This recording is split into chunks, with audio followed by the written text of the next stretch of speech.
a cloth tape is wound around the outside of a uniform solid cylinder with mass m and radius r, and fastened to the ceiling in the diagram shown below. The cylinder is held with the tape vertical and then released from rest. As the cylinder descends, it unwinds from the tape without slipping. The moment of inertia of a uniform solid cylinder about its center is 1/2 mr squared. So the question A is asking, in terms of g, find the downward acceleration of the center of the cylinder as it unrolls from the tape. So let's start with this one. If we draw a free body diagram of this cylinder, we have the force of gravity accelerating it downwards. So this is the force of gravity.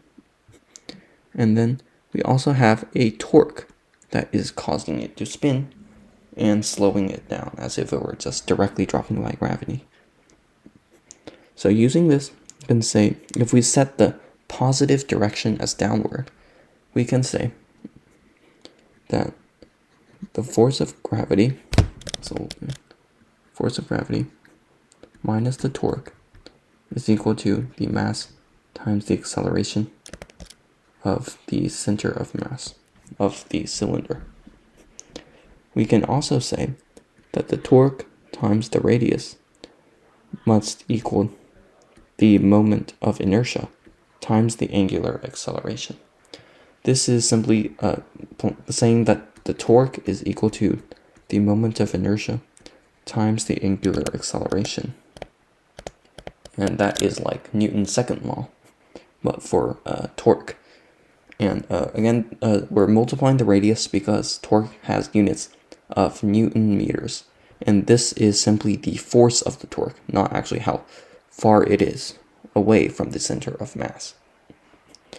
So if we substitute that in for the moment of inertia, we get that it is equal to 1/2 mr squared times the angular acceleration.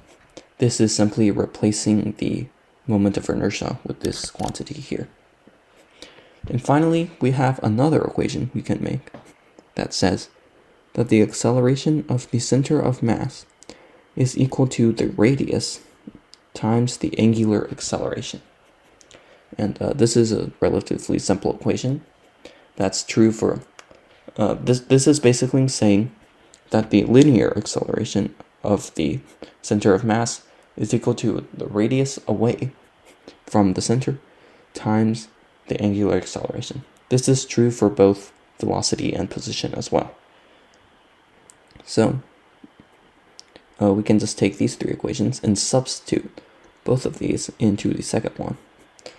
Remember, we can rewrite this as 1/2 mr times ra. And so we can substitute this over there.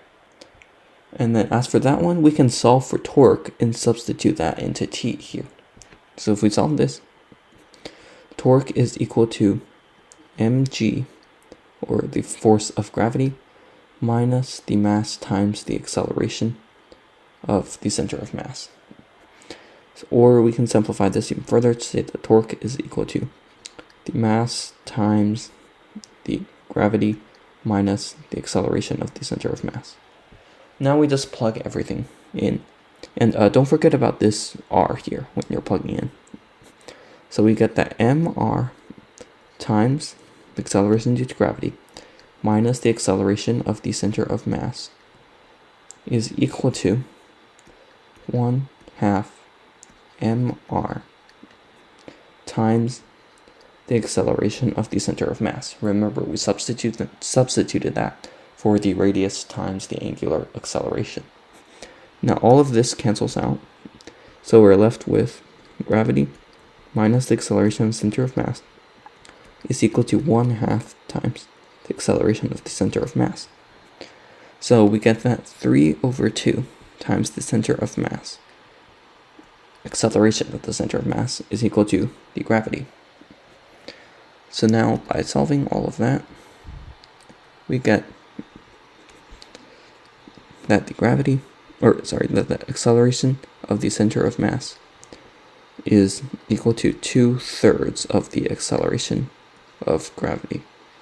And this is part A. So part A is here. I'm going to erase all of this.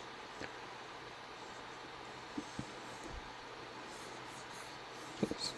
Get rid of everything here. Now let's see what part B says. So part B says, while descending, does the center of the cylinder move towards the left, towards the right, or straight down? So we know that everything in this cylinder rotates around the center of mass. So the center of mass itself is not rotating around any other point in the cylinder. So the only acceleration that the center of mass experiences is the force of gravity. So the center of mass would be accelerating straight down, as it is not rotating around any other point to cause it to move sideways. So the correct answer for part B is straight down. And that is how you would solve this problem.